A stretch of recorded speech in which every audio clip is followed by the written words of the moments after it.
अतीक अहमद, मुख्तार अंसारी, राजन तिवारी, विकास दुबे और आजम खान।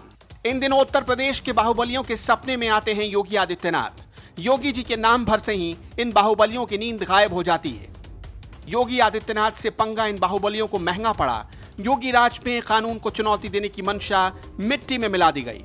उत्तर प्रदेश से कैसे योगी आदित्यनाथ ने बाहुबलियों का सफाया किया, आज हम एक एक कहानी आपको बताएंगे।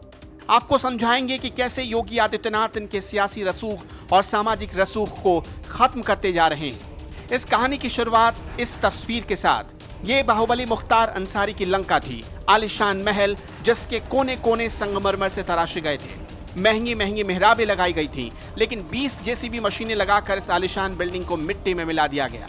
योगी आदित्यनाथ ने पल भर में ही इस लंका को जमींदोज कर दिया। जिस सरकारी जमीन को मुख्तार अंसारी बपौती समझकर छोड़ने को तैयार नहीं था, वो जमीन योगी सरकार ने चुटकियों में खाली करा लिया है। 8000 स्क्वायर फीट में बनी उसकी 2 मंजिला इमारत गिरा दी गई। उसके 2 बेटों पर FIR दर्ज किया गया। माफिया डॉन से मुख्तार अंसारी नेता बन चुका था। फिलहाल वो बांदा के जेल में बंद है।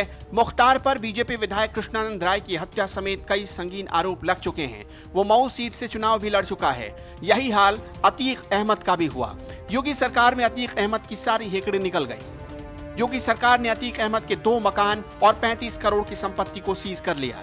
अतीक की 7 कंपनियों को कुर्क करने का ऑर्डर दिया गया है। खुल्लाबाद में 2.5 करोड़ के 2 मकान, चकिया में 24 करोड़ का मकान, करबला में 11 करोड़ का ऑफिस, कालिंदीपुरम में 2.5 करोड़ के 2 मकान, सिविल लाइंस में करीब 20 करोड़ रुपए के मकान, यानी अब तक 60 करोड़ की संपत्ति जब्त करने की तैयारी हो चुकी है। अतीक इस वक्त देवरिया जेल में बंद है। अतीक 2017 में समाजवादी पार्टी के टिकट पर कानपुर की कैंट सीट से चुनाव लड़ चुका है। इलाहाबाद में यूनिवर्सिटी में घुसकर वाइस चांसलर और टीचर से मारपीट अतीक को भारी पड़ा था। अतीक के भाई अशरफ अहमद पर भी सरकार ने एक्शन लिया, यानी अतीक का जो हाथ पैर बाहर था वो अब पुलिस के कब्जे में आ चुका है। तीसरा बड़ा नाम आजम खान का है। जिस आजम खान की हुकूमत के चर्चे रामपुर की गली गली में होते थे, आज वो हुकूमत ध्वस्त हो चुकी है। सरकारी नियमों को बदलकर आजम ने खजाने को खूब लूटा, करोड़ों कमाए और जिस जौहर यूनिवर्सिटी की नींव रखी उसे भी सरकार ने जमींदोज कर दिया। यहाँ तक इस यूनिवर्सिटी में चोरी की जो किताबें रखी गई थीं वो भी जब्त कर ली गई। खुद जेल में बंद है आजम खान, पत्नी जेल में, बेटा जेल में, बेटे के 2 जन्म प्रमाण पत्र पकड़े गए, विधायकी चली गई, आजम की शत्रु संपत्ति सीज हो गई और सारी हेकड़ी की पुड़िया बनाकर योगी जी ने आजम को पिला दी। इसलिए कहते हैं सत्ता को कभी घर की खेती नहीं समझनी चाहिए। आजम ने यही भूल कर दी थी। बाहुबली राजन तिवारी की हालत तो ऐसी हो गई कि पुलिस की जीप में बैठने को तैयार नहीं हो रहा था। और विकास दुबे का क्या हुआ ये दुनिया ने देखा।